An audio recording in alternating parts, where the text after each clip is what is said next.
The morning sun barely touched the golden spires of Avaloria Palace when Dr. Edmund Hartwell received the urgent summons.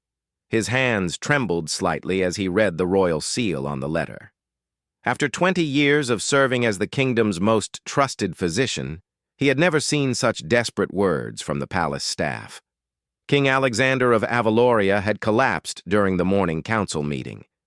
Dr. Hartwell rushed through the marble corridors, his medical bag clutched tightly in his weathered hands. Palace guards whispered in corners, their faces etched with worry.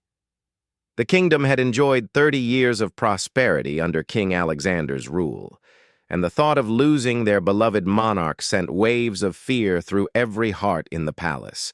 Queen Isabella stood outside the royal chambers, her usually perfect composure shattered. Tears streamed down her face as she gripped the doorframe for support. Her emerald gown, chosen carefully that morning for the state banquet, now seemed mockingly cheerful against her pale complexion. "Edmund, thank God you're here," she whispered, her voice breaking. He was speaking about the new trade agreements and, suddenly, he just fell. His eyes rolled back, and he started convulsing. The doctor nodded grimly and entered the chamber. King Alexander lay motionless on the enormous four-poster bed, his skin an alarming shade of gray. The king's breathing came in shallow, irregular gasps. Dr. Hartwell immediately began his examination, checking vital signs and observing symptoms that made his blood run cold. Something was terribly wrong. This was no ordinary illness. As he worked, Dr. Hartwell noticed unusual marks on the king's neck, tiny puncture wounds that seemed fresh. His mind raced through possibilities, each more troubling than the last. The symptoms didn't match any natural disease he knew. "Your Majesty," he addressed the Queen carefully, "I need to ask some difficult questions. Has the king eaten anything unusual? Met with any foreign dignitaries recently?" Queen Isabella shook her head frantically. "Nothing out of the ordinary. We shared breakfast together as we have every morning for 25 years. Oh, Edmund, what's happening to him?" The doctor's trained eye caught something else, a faint smell of bitter almonds lingering in the air. His heart sank. He recognized that scent, and it confirmed his worst fears. Poison. But who would dare? The palace had the most stringent security measures. Every meal was tested, every visitor thoroughly vetted. The implications made his hands shake as he prepared an antidote from his bag.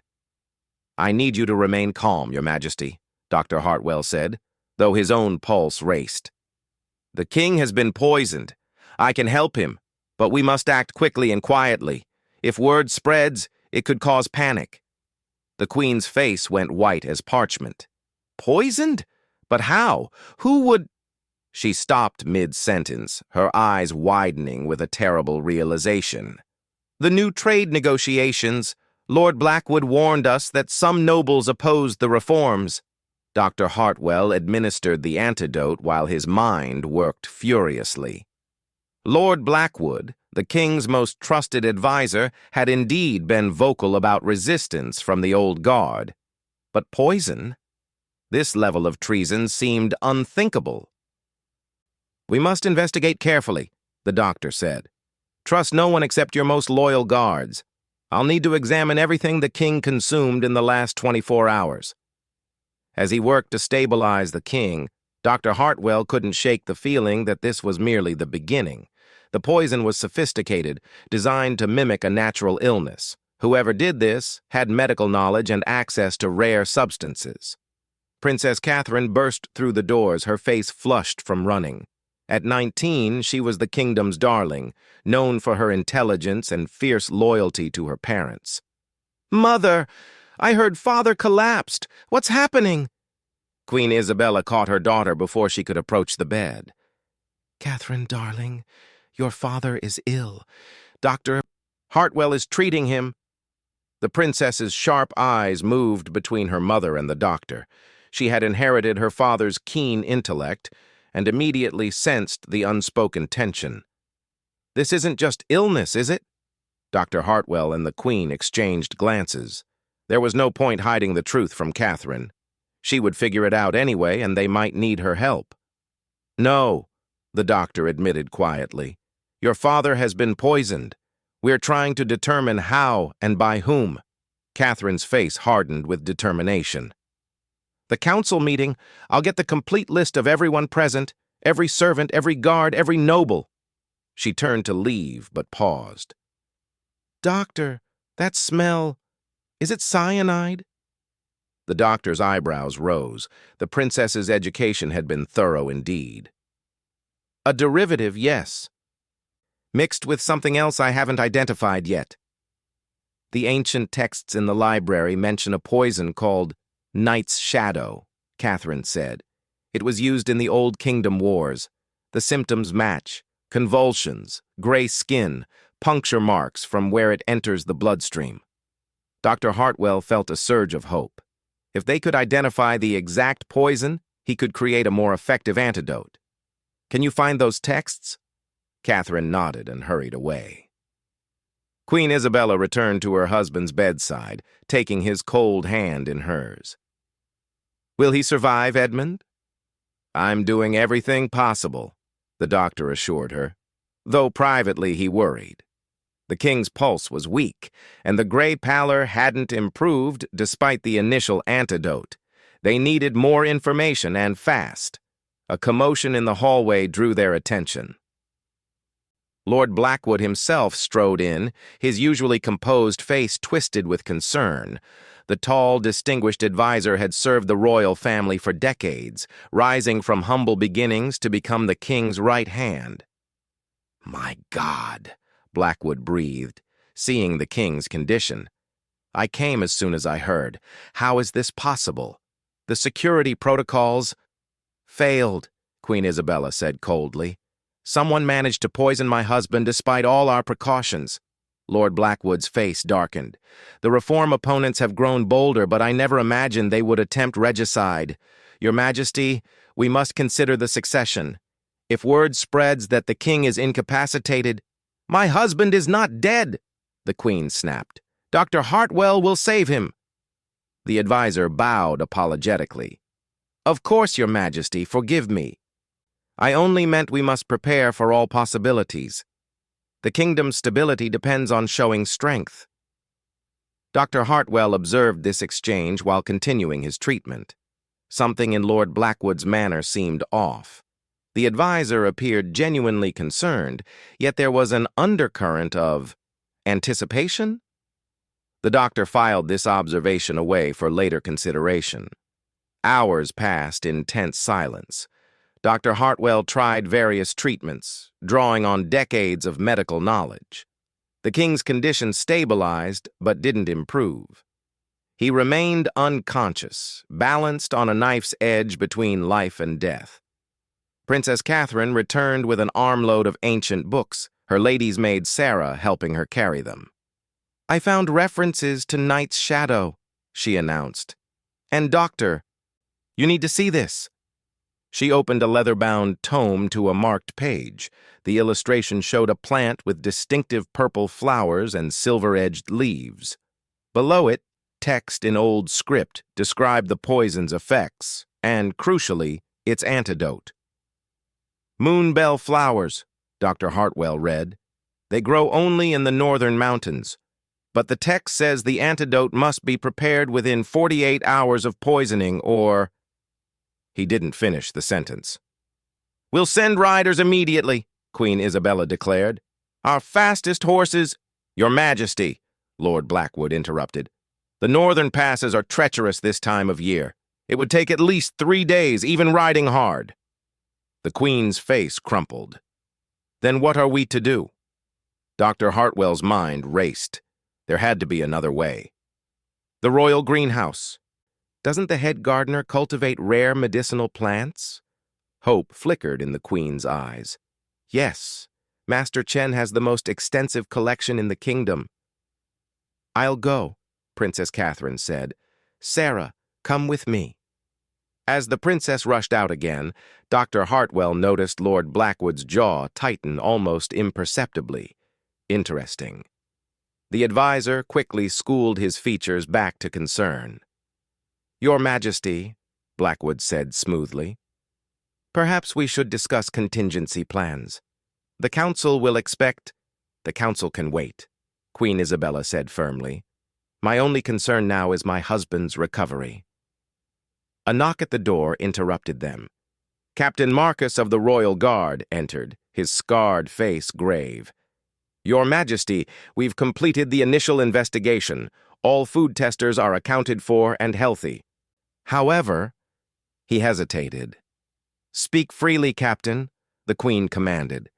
"We found this in the King's private study." He held up a small crystal vial, empty but for a few drops of clear liquid. Hidden behind books on the shelf. Our alchemist believes it contained the poison. Dr. Hartwell examined the vial carefully. The craftsmanship was exquisite, clearly expensive. Only someone with significant resources could acquire such a container. "This narrows our suspects considerably. Few have access to the King's private study." Queen Isabella's face hardened. "Myself, Catherine, Lord Blackwood, and—" She paused, pain flashing across her features. "And my sister, Duchess Margrave." The room fell silent. The Duchess, the Queen's younger sister, had been visiting for the past month to discuss her daughter's betrothal to a foreign prince. The sisters had always been close, making this possibility even more painful. "We cannot jump to conclusions," Dr. Hartwell cautioned. "Anyone could have planted that vial to mislead us." Lord Blackwood nodded vigorously. "The doctor is right. We must investigate thoroughly before making accusations. Perhaps I should question the Duchess discreetly." "No," Queen Isabella said. "I'll speak with my sister myself. If she has betrayed us—" Her voice trailed off, unable to complete the terrible thought. Princess Catherine returned, breathless but triumphant.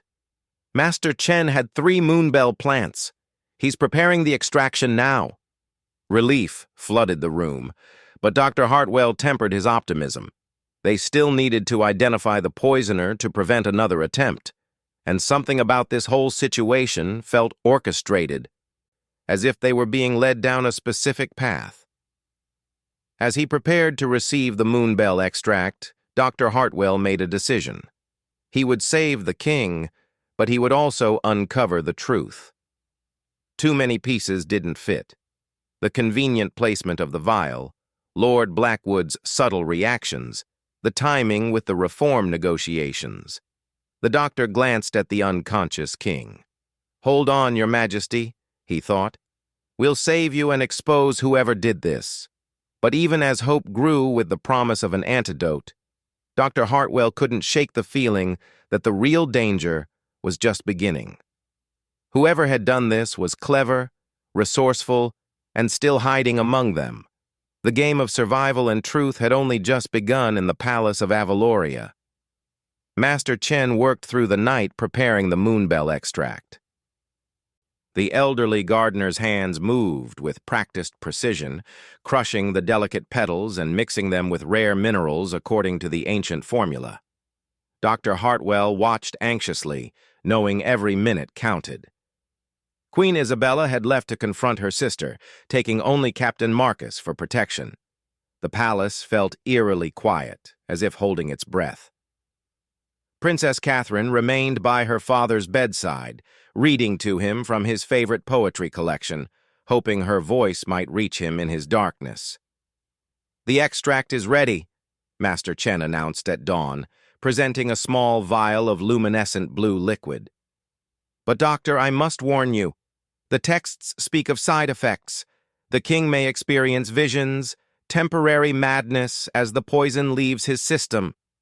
Dr. Hartwell accepted the vial carefully. "Better mad and alive than dead, Master Chen. Thank you."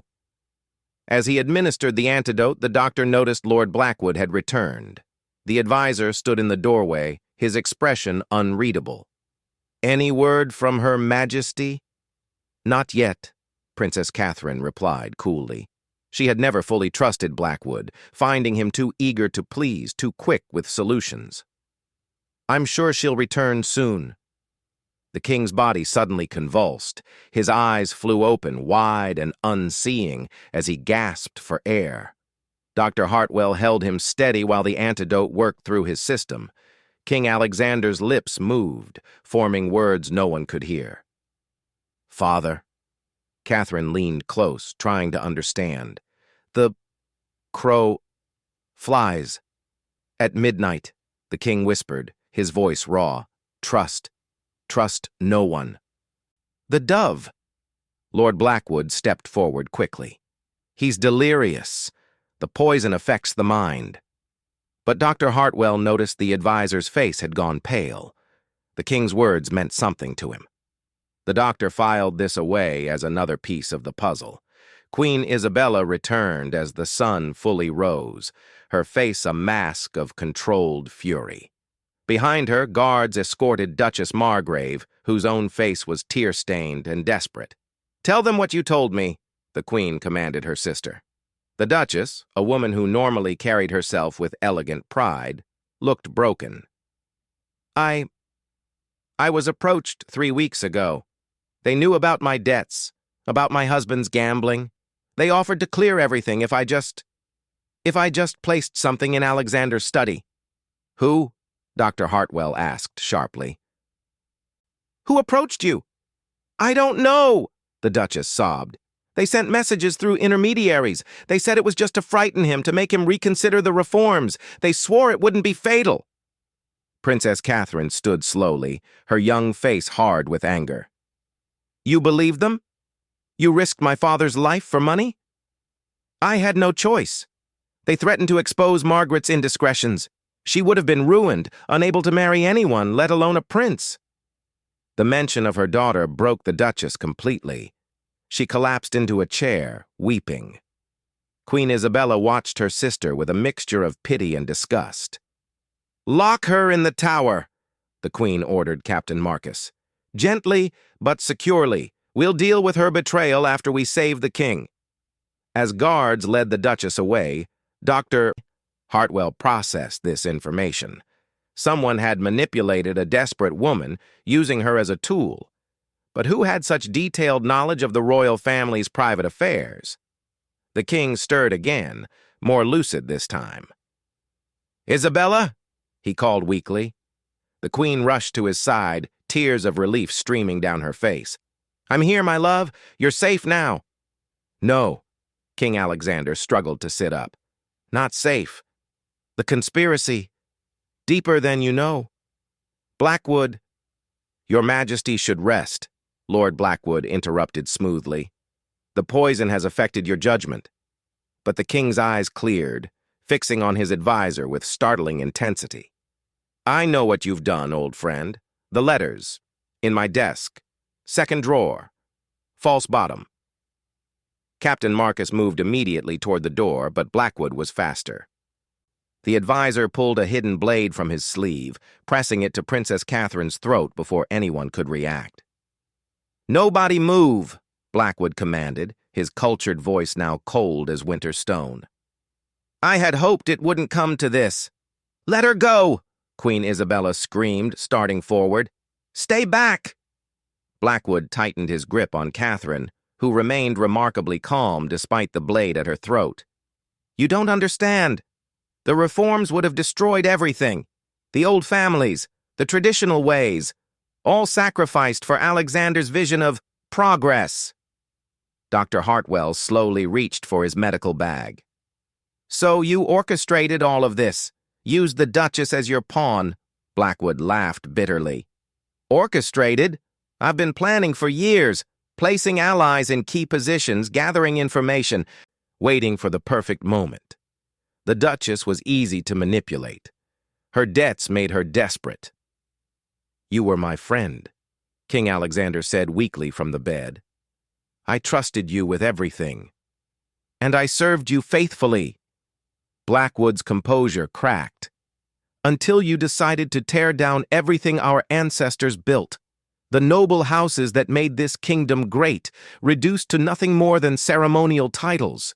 The wealth redistributed to peasants who don't know their place.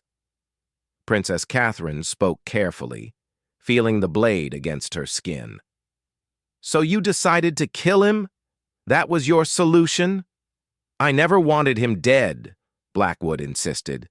The poison was meant to incapacitate him long enough for the council to declare him unfit. I would have served as regent, guided the kingdom back to its proper path. But you had to interfere. Find the antidote. Dr. Hartwell had managed to palm a small vial from his bag, a fast-acting paralytic he used for emergency surgeries. He caught Captain Marcus's eye, who understood immediately. Lord Blackwood, the doctor said conversationally, stepping slightly closer. You mentioned the old families. Were they all involved in this conspiracy? Enough of them, Blackwood boasted. Duke Ravenshollow, Count Ashford, even Bishop Montague. They all saw the danger of Alexander's reforms. We couldn't let him destroy centuries of tradition. Thank you for the names, Queen Isabella said coldly. Captain Marcus will round them up immediately. You think you've won? Blackwood sneered. Even if you stop us, others will rise. The kingdom needs strong leadership. Not this weak democracy Alexander envisions. King Alexander struggled to his feet, supported by the bedpost. Despite his weakness, his voice carried royal authority. The kingdom needs justice, truth, and opportunity for all its people, not the oppression of the many by the privileged few. Pretty words, Blackwood spat. Let's see how pretty they sound when... Dr. Hartwell moved, his thrown vial shattered against Blackwood's hand, the paralytic seeping into a small cut from the broken glass. The advisor's arm went numb instantly, the blade clattering to the floor. Captain Marcus tackled Blackwood before he could recover, while Princess Catherine darted to safety. Guards flooded the room, having been alerted by the commotion. As they dragged Lord Blackwood away, he looked back at the king one last time. You've doomed us all, Alexander. The kingdom will crumble without the old ways. We'll see about that, the king replied quietly. With the immediate threat resolved, Dr. Hartwell returned to his patient. The antidote was working, but King Alexander remained weak. Recovery would take time. The crow flies at midnight, the doctor said suddenly. Your Majesty, what did that mean?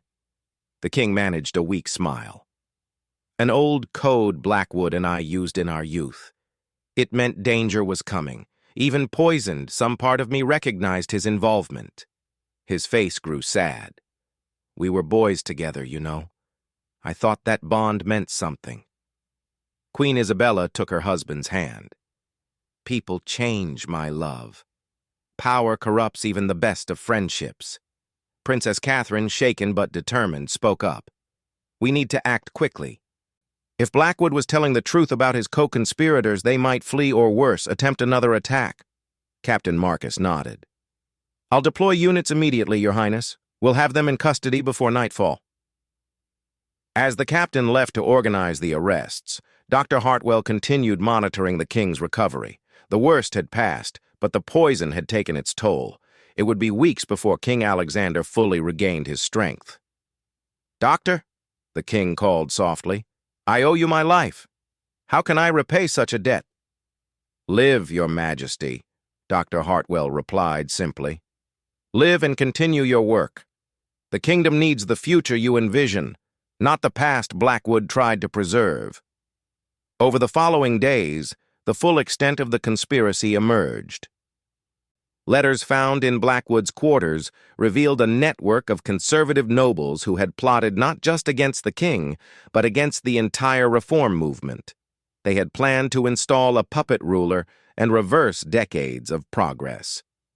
Duke Ravenshollow was arrested trying to flee to a neighboring kingdom. Count Ashford surrendered quietly, his elderly frame unable to withstand the shame. Bishop Montague claimed innocence, until presented with his own signed letters endorsing the plot. The Duchess Margrave, devastated by her role in nearly killing her brother-in-law, provided crucial testimony. She identified the intermediaries who had approached her, leading to more arrests among the palace staff, who had been secretly loyal to Blackwood. Princess Catherine emerged as a hero of sorts, her quick thinking and bravery earning respect from nobles and commoners alike. She worked tirelessly with her mother to maintain stability while her father recovered, showing a political acumen beyond her years. Dr. Hartwell found himself elevated to royal physician, a title he accepted reluctantly. He had never sought fame or glory, only the opportunity to heal. But the king insisted, saying the realm needed people of integrity in positions of influence. One evening, as the doctor checked on his royal patient, King Alexander spoke of the future. "This crisis has shown me something, Edmund. Change is never easy. There will always be those who resist it, who cling to the old ways out of fear or greed." "But you'll continue with the reforms?" Dr. Hartwell asked. "More determined than ever," the king confirmed. "Though perhaps with more wisdom about who to trust. Blackwood taught me that painful lesson." Queen Isabella entered with a tea tray, having taken to personally preparing her husband's meals until she could trust the kitchen staff again. "The people are with you, Alexander. The common folk celebrate in the streets, knowing you nearly died trying to improve their lives." "And the nobles? Those not involved in the conspiracy have publicly renewed their loyalty," Princess Catherine reported, joining them. "I think Blackwood's betrayal shocked them into realizing how far some were willing to go. Many now support the reforms, if only to distance themselves from the conspirators." Dr. Hartwell smiled at the irony. "So Blackwood's plot to stop the reforms has actually strengthened support for them." "The best-laid plans," King Alexander murmured. "Still, we must be vigilant. This won't be the last challenge we face." As the doctor prepared to leave for the evening, the king called him back. "Edmund, there's something else. During my delirium I had visions, strange dreams of the kingdom's future. I saw prosperity and peace, but also new challenges we haven't imagined. I need advisors I can trust absolutely. Will you consider joining the Royal Council?" The request surprised Dr. Hartwell. "Your Majesty, I'm just a physician. I know nothing of politics or governance." "You know right from wrong," the king countered. "You see clearly when others are blinded by ambition. That's worth more than all the political expertise in the world." Dr. Hartwell promised to consider it. As he walked through the palace corridors, now heavily guarded by trusted soldiers, he reflected on how much had changed. A simple poisoning case had unveiled a conspiracy that could have destroyed the kingdom. But they had survived. Truth had prevailed over deception, loyalty over betrayal. The reforms would continue, the kingdom would evolve, and perhaps, just perhaps, they would build something better than what came before. The doctor paused at a window overlooking the city. Lanterns twinkled in the darkness like stars brought to earth. Somewhere out there, children slept peacefully, unaware of how close they had come to a very different future. Dr. Hartwell allowed himself a small smile. He had become a physician to save lives. Now, it seemed, he had helped save an entire kingdom's future. The work was far from over. There would be more challenges, more threats to face. But for tonight, the king lived.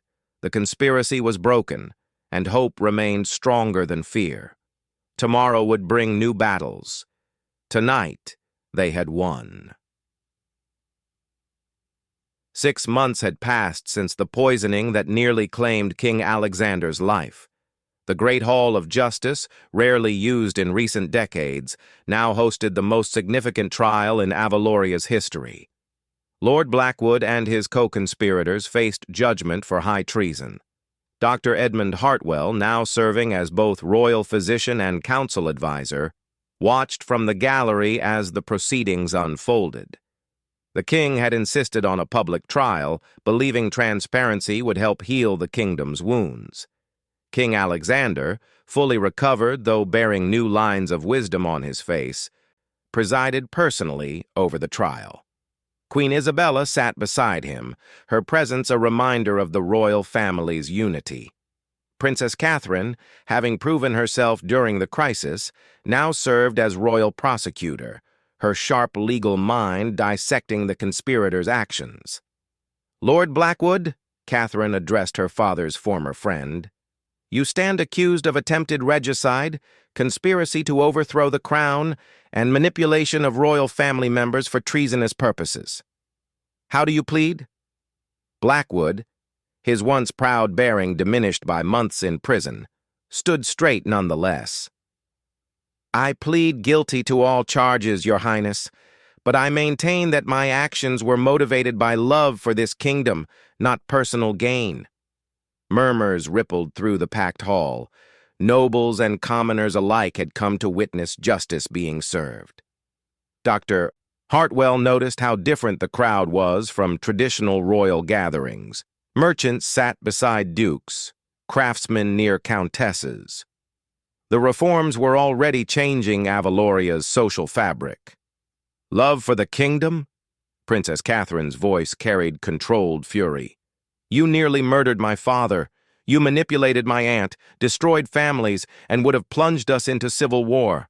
That's not love, Lord Blackwood. That's selfish desperation to maintain your own power." The trial continued for days, each conspirator's role examined in detail. Duke Ravenshollow broke down completely, begging for mercy. Count Ashford maintained dignified silence, accepting his fate. Bishop Montague tried to claim divine justification until evidence of his embezzlement of church funds destroyed any moral authority he might have claimed. The Duchess Margrave's testimony proved most affecting. Queen Isabella's sister took the stand, her voice barely above a whisper as she described her manipulation and betrayal. "I was weak," she admitted. "I let fear for my family override loyalty to it. I nearly killed the man who had shown me nothing but kindness." Dr. Hartwell was called to testify about the poison used and the medical evidence. His clinical description of how close the king had come to death sent shudders through the audience. Another hour, perhaps 2, and no antidote could have saved His Majesty. The conspirators didn't just risk the king's life, they risked the stability of the entire realm. When verdicts were announced, the sentences reflected both justice and mercy. Blackwood and the primary conspirators received life imprisonment rather than execution, the king believing that vengeance would only perpetuate cycles of violence. Lesser conspirators faced exile or loss of titles and lands, which would be redistributed according to the new reforms. The Duchess Margrave presented a special case, as royal family tradition demanded harsh punishment for her betrayal, but King Alexander surprised everyone. "Duchess Margrave," he announced, "you were a tool, not an architect of this conspiracy. Your weakness was exploited by those who knew your vulnerabilities. Therefore, I sentence you to 1 year of service in the kingdom's poorest district, tending to those the old system forgot. Perhaps helping others will heal your own broken spirit." Queen Isabella wept at her husband's mercy toward her sister. The Duchess, overcome, fell to her knees in gratitude and shame. With the trial concluded, the real work began. Dr. Hartwell found himself deeply involved in implementing the reforms that had nearly cost the king his life. His medical background proved surprisingly useful in designing new systems of public health and education. The Royal Medical College, established by the king's decree, would train physicians from all social classes. No longer would healing knowledge be restricted to the wealthy. Dr. Hartwell oversaw its creation, ensuring that future generations would have access to medical care regardless of their birth. Princess Catherine spearheaded legal reforms, establishing courts where common citizens could seek justice without noble interference. Her experience during the conspiracy had shown her how power could corrupt justice, and she worked tirelessly to create safeguards against such abuse. Not all changes came easily. Some nobles, while not treasonous like Blackwood, resented their reduced privileges. Protests and minor rebellions flared in distant provinces, But the Crown's response was measured and fair, addressing legitimate concerns while maintaining the reform trajectory. 1 year after the poisoning, Avaloria celebrated the Festival of Renewal. The palace gates, once opened only for the elite, welcomed citizens from every walk of life. Dr. Hartwell moved through the crowds, marveling at the transformation. He found King Alexander in the palace gardens, the very place where Master Chen had grown the moonbell flowers that saved his life. The king stood before a new monument, a simple stone bearing the names of all who had died under the old system's injustices. "Reflecting, Your Majesty?" Dr. Hartwell asked. "Always," Alexander replied. "Every name here represents a failure of leadership, including mine. I should have pushed for reforms sooner, been less trusting of those who claimed to support me." "You couldn't have known Blackwood would betray you." "Perhaps not. But I was naive to think change would come without resistance." The king turned to his friend and advisor. "How is the medical college progressing?" "Our first class of common-born physicians graduates next month," Dr. Hartwell reported proudly. "Already, mortality rates in poor districts have dropped by 1/3 just from basic health education and preventive care." "Excellent. And the other council initiatives?" They walked together as Dr. Hartwell updated the king on various reforms. New schools were opening weekly. Trade guilds now included apprenticeships for anyone showing aptitude, regardless of family connections. The tax system had been restructured to be truly equitable. Their conversation was interrupted by Princess Catherine, now bearing the title Crown Princess and heir apparent. "Father Doctor, we have a situation." She led them to the council chamber where Captain Marcus waited with troubling news. "Your Majesties, our spies report movement in the neighboring kingdom of Drakmor. King Roderick has been making speeches about the dangerous ideas spreading from Avaloria. He's mobilizing troops near our border." Dr. Hartwell felt a familiar chill. They had survived internal conspiracy only to face external threat. King Alexander, however, smiled grimly. "So Roderick fears our reforms might inspire his own oppressed people. Captain, what's our military readiness?" "Better than ever, sire. The reforms included military service open to all classes. Our ranks have swelled with motivated citizens fighting for a kingdom they now have stake in. Drakmor's conscripted serfs won't match our volunteer forces." "Let's hope it doesn't come to war," the king said. "Send envoys to Roderick. Invite him to visit, to see that our reforms strengthen rather than weaken the realm. Perhaps seeing prosperity can change his mind." Over the following months, diplomatic tensions rose and fell like tides. King Roderick refused all overtures, convinced that Avaloria's reforms were a disease that might infect his own kingdom. Border skirmishes began, testing each realm's resolve. Dr. Hartwell found himself treating wounded soldiers from both sides, his healer's oath transcending national boundaries. In the medical tents, he saw the true cost of rulers' fears and ambitions, young lives broken for old men's prejudices. The crisis peaked when Drakmor forces crossed the border in force, aiming to restore proper order to Avaloria. But they encountered something unprecedented, a populace that fought not because they were commanded, but because they believed in their kingdom. Farmers defended fields they now partly owned. Craftsmen protected workshops where they had real say in operations. Former serfs fought hardest of all, knowing what they would lose if the old ways returned. The war was brief, but decisive.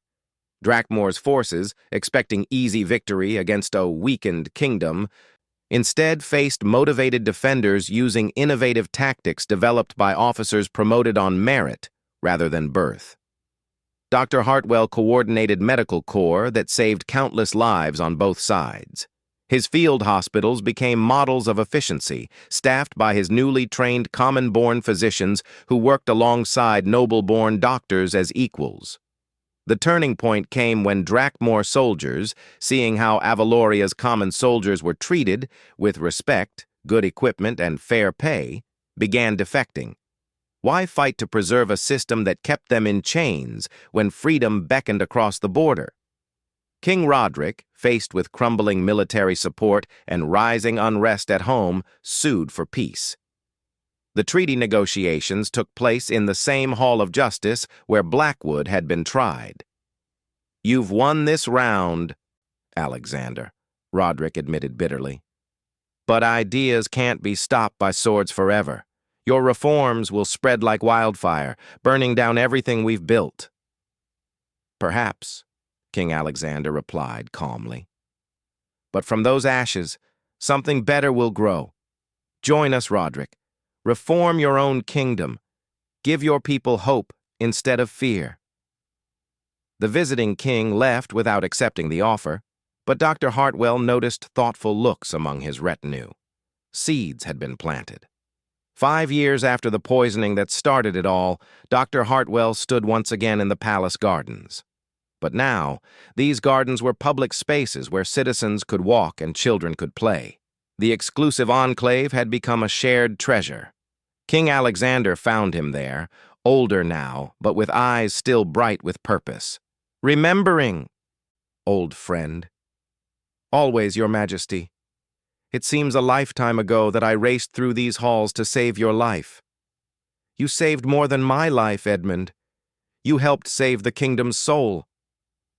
They were joined by Queen Isabella and Crown Princess Catherine, now married to a brilliant common-born engineer whose innovations were revolutionizing Avaloria's infrastructure. The royal family that had nearly been destroyed by conspiracy had emerged stronger and more united. "The council meets tomorrow," Catherine reminded them. "The proposal for universal education needs final approval." "It will pass," King Alexander said confidently. "Even former opponents now see the benefits of an educated populace. Duke Ravenshallow's son, who took over after his father's imprisonment, has become one of the reform's strongest supporters." Dr. Hartwell smiled at the irony. "Change comes in unexpected ways." "Indeed. Speaking of which," the king turned to his physician, "I've been thinking about succession. I won't rule forever, and Catherine will need advisors she can trust absolutely when her time comes." "I'll serve as long as I'm able, Your Majesty." "I know you will, but I mean something more. I want to establish a new tradition. The royal physician should always have a voice in governance. Medical knowledge, the understanding of life and death, brings perspective that pure politicians lack." Dr. Hartwell was deeply moved. "You honor me, Your Majesty." "I honor wisdom wherever it's found. That's what the reforms are truly about, recognizing value in all people, not just those born to privilege." As the sun set over Avaloria, painting the sky in brilliant oranges and purples, Dr. Hartwell reflected on the journey that had brought them here. From a desperate race to save a poisoned king to the transformation of an entire kingdom, it had been an extraordinary adventure. The Duchess Margrave, her sentence long completed, now ran a shelter for struggling families, using her personal wealth to help others avoid the desperate choices she had once made. Lord Blackwood, in his prison cell, had taken to writing philosophical treatises that, ironically, helped identify weaknesses in the reform systems that could be addressed. Master Chen's gardens had been expanded into a medical botanical research center, developing new treatments that benefited rich and poor alike. Captain Marcus led a royal guard that recruited from all backgrounds, creating a force loyal to ideals rather than bloodlines. "Your Majesty," Dr. Hartwell said suddenly, "I've been thinking about writing a medical text, not just about treatments, but about the healing that comes from justice, from giving people hope and dignity." "That sounds like a worthy project," the king agreed. "Future generations should understand that the health of a kingdom depends on more than just the health of its king." As they walked back to the palace, now bustling with citizens attending evening classes and public meetings, Dr. Hartwell marveled at how much had changed. The poisoning meant to preserve the old ways had instead catalyzed their destruction, replacing them with something far better. Princess Catherine caught up with them, holding a letter. "Father, news from Drakmore. King Roderick has announced the first phase of reforms.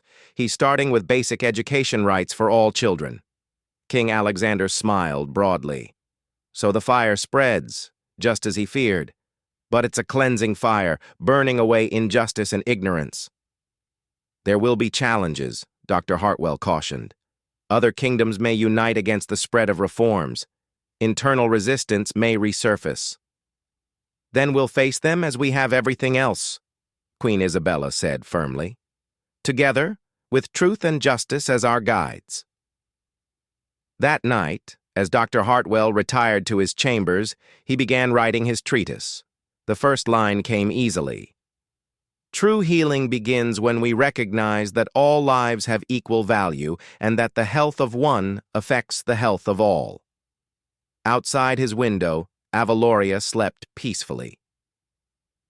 The kingdom that had nearly fallen to conspiracy and fear had risen stronger, more just, and more prosperous than ever before.